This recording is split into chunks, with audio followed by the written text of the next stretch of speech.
Fridays are awesome. Welcome to everyone watching worldwide, including our viewers in Edison and Ringgold, Georgia, who visited CNN Center in the past week. I'm Carl Azus. First up, a brain drain. It's when trained professionals or scientists or professors leave a country in search of better opportunities elsewhere. China's People's Daily newspaper said last year that China has the world's worst brain drain.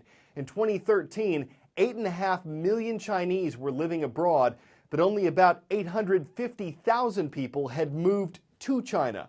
Reasons for the exodus include wealth. People don't think China's financial system is stable enough to protect their money. Another reason, getting a foreign education brings a bit of status. And of course, you have infamous pollution in some Chinese cities. But when a country's movers and shakers move away, it can hurt a country's future educationally and economically. A human resources expert says China is fighting this with a talent war, trying to attract talented people from around the world. Moving now to Perth, Australia. It's the closest major city to what could be a new clue in the disappearance of a Malaysia Airlines passenger plane. The aircraft vanished in mid-flight last weekend with 239 people aboard. The search area is tremendous. This gives you an idea of where debris was located. It was detected several days ago by satellites scanning the area. That's a problem, because whatever this is might have drifted since it was found.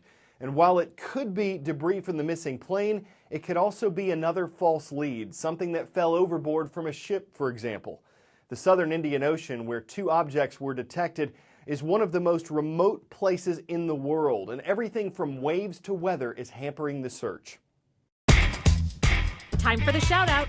Which of these scientists is known for the discovery that germs cause disease? If you think you know it, shout it out. Is it Marie Curie, Louis Pasteur, Benjamin Banneker, or Ivan Pavlov? You've got 3 seconds. Go.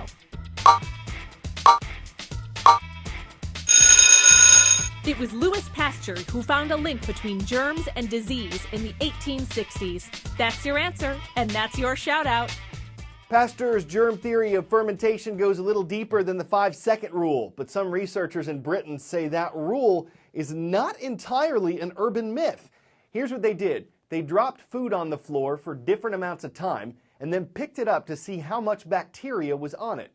They found that time does factor in, that food that sat for a few seconds on the floor was likely to have less bacteria on it than food that sat for longer.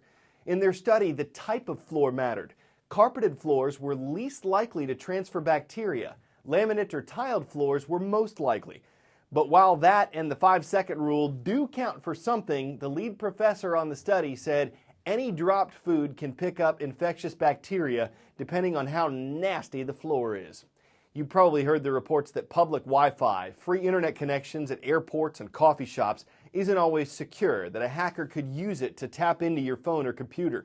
But as technology gets more and more advanced, your personal information could be at risk while you're just walking around with Wi-Fi turned on.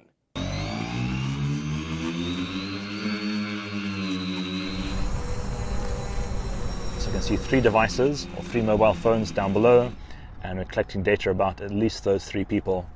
That's a hacker. He's using technology installed on a drone to grab cell phone information from people below. This technology has been used on cell phones and laptops. One day, it could be installed in a larger aircraft. Think helicopters or small planes. Down the road, and seeing lots of devices. It must be the people walking down the road. He can also see your usernames, passwords, credit card information, and get this, in some cases, your home address. So somebody who's walking around the park, that's most likely their house, or one of these houses here. The tech on the drone is called Snoopy. We took Snoopy out for a spin on the streets of London. It'll fly within a relative close distance of a person with a phone tucked safely in their pocket. And if they've left their Wi-Fi on, which most people do in my experience, their phone will very noisily be shouting out the name of every network it's ever connected to. So they'll be shouting out, "Starbucks, are you there?" You can protect yourself by turning off your Wi-Fi. But if you don't, Snoopy can trick your phone and send back a signal pretending to be the network the phone is looking for. Then the drone can intercept everything the phone sends and receives. So your phone's looking for Starbucks, and I pretend to be Starbucks. Your phone connects to me, and then I can see all of your traffic. We tested it out on some dummy accounts we created. And we can see here was logging into yahoo.com, so Yahoo Mail, and I created an account, Angela Smith, and there's her username, and her password is ABC123. So here's Amazon, also for PayPal. So PayPal, email address, username. Wilkinson is an ethical hacker. He built the Snoopy drone to highlight insecurities in smart devices. In a world where drones fly and tech enables them to potentially spy, it's more important than ever to protect your data. And now that we've all turned off our Wi-Fi, after hearing about a dark side of technology, we have a report for you about its bright side. One of the amazing ways the new technology of 3D printing is being used to help people. It concerns civil wars in South Sudan, a Central African nation where millions have died or been disfigured during years of conflict. The Second Civil War in Sudan was one of the largest Africa has ever known. It's a conflict that's displaced about 4 million people, making massive refugee camps a stark reality. The fallout from the fighting is startling. It has left more than 50,000 amputees in its wake. But in this unlikely place comes a tale of hope. The story of Daniel. Mick Ebeling is the founder of Not Impossible Labs.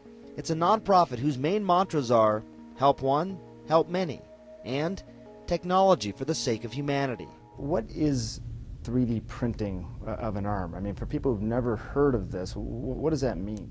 It's like a pastry chef writing happy birthday on a cake, squeezing frosting out of the bottom of the tube, except for every time you write the H, you write on top of it again, and you write on top of it again, so that your H just starts to build from the ground up, and so you get a three-dimensional H.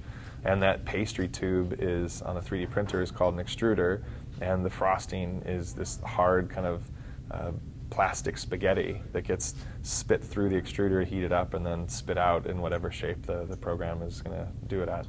What was it like when you first saw Daniel? Daniel was very recluse. He was turned away. He had his arms and his stumps slightly hidden. So November 11th, 2013, we had been in Yida. We had set up in the NGO's back shed, and it finally comes to a point where we've got everything together. And so Daniel came over and put it on, and I'm just testing kind of the ergonomics and how he was going to position to get his hand up to his mouth. And I was seeing him doing it, and it's actually happening. So we melted a little piece of orthoplastic on it and popped a tin spoon into the piece and fed himself for the first time. And it was one of the most amazing experiences I've had in my life. The crowd kind of gathered around watching it, and everybody was equally as blown away. Yes. Days after Daniel received his own arms, he began to print arms for other amputees. I think the brilliant thing about just the human mind is that the more you do something, the more you tweak it, and the more you see how you can change it. When I go back, the arm will be way better than the arm that I taught them how to build. And that kind of progress is just so exciting. This Friday, our roll call takes us on a southeast path across the middle of the country. The Coyotes, or Coyotes, kick things off for us. They're watching in Dodson, Montana at Dodson High School. Then the Huskies await. Northwest High Magnet School in Omaha. Good to see y'all in Nebraska. And our third stop is in Hardy, Arkansas. That's where we find the Rebels, who are online at Highland High School. It's the Wheel of Fortune equivalent of a buzzer beater. A contestant named Emil didn't have much to go on in the final round Wednesday night. The category was thing, which of course can mean anything. But when he said the first thing that came to mind, host Pat Sajak said it was the most amazing solve in his 30-plus years on the show. New baby buggy, new baby, new... He just couldn't believe it was for real. But it brought him a $45,000 fortune, an incredible turn of events, a new spin on an old show, an exceptional tale to tile. It came as a great resolution and showed some serious game on a game show. I'm Carl Azus, and we'll begin a new week on Monday. Have a really great weekend, everyone.